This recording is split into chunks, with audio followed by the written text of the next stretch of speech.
Hey everyone, we're doing SAT practice, advanced techniques for polynomials and rational equations. These are considered easy. So number one, it says one of these functions has four distinct zeros. So which one of these could represent the entire graph? And we're talking about real zeros, real number zeros. And this one here only crosses x twice, so that's 2. This one, it touches here. But that wouldn't be distinct zero. So this is still not distinct. This one's 2. And if you look at this one, 1, 2, 3, 4. So basically I'll just put x's here. That's where the zeros are, so our answer is D. All right. The next one.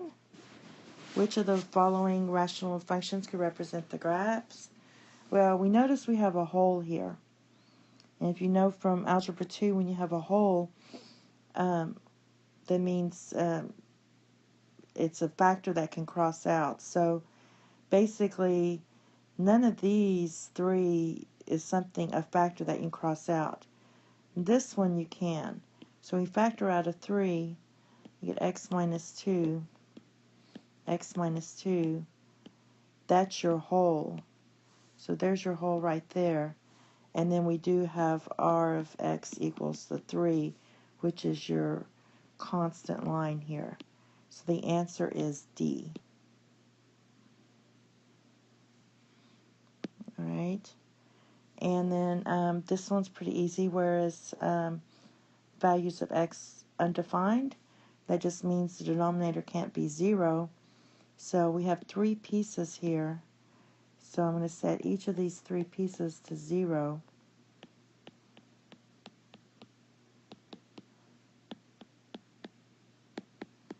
In this case, this would just be 0. That knocks those 2 out. This one, x equals 5. Is 5 minus 5 is 0. So that knocks this one out. And let's look at this one. Make sure we did it right. You move over the 8, so you get negative 8, and divide by 4, you get x equals negative 2. So that works. So our answer is C. Okay, number 4. If y doesn't equal z, and the reason they have to write that is because if y equals z, then you'd be dividing by 0. That would be undefined. So what I'm going to do here is, we're just simplifying this, is factor out x here. And you do that, you get y minus x over, no, y minus z, sorry, over z minus y. Now, remember on these, when you have something like that, what we can do to this is multiply this by negative 1. So if I multiply the numerator and the denominator by negative 1, let's distribute the numerator. If we distribute the numerator, we'll get negative y plus z, and if I flip that around, we get z minus y over negative 1 times z minus y. Now you can just pull that negative out, and you get z minus y times z minus y, and this cancels out, so that's negative 1. So anytime you see something like this with the minuses in the middle and the terms are interchanged there, you can just cross them out and call it negative 1. So we have negative 1 times x, and that's negative x, so our answer is A. And the last one, it says if the quotient, what is Q when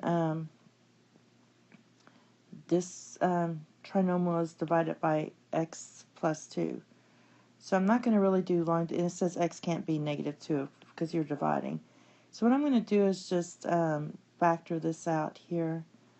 You're going to get x, it's going to be a plus 2, And then this is going to be x minus 12 over x plus 2.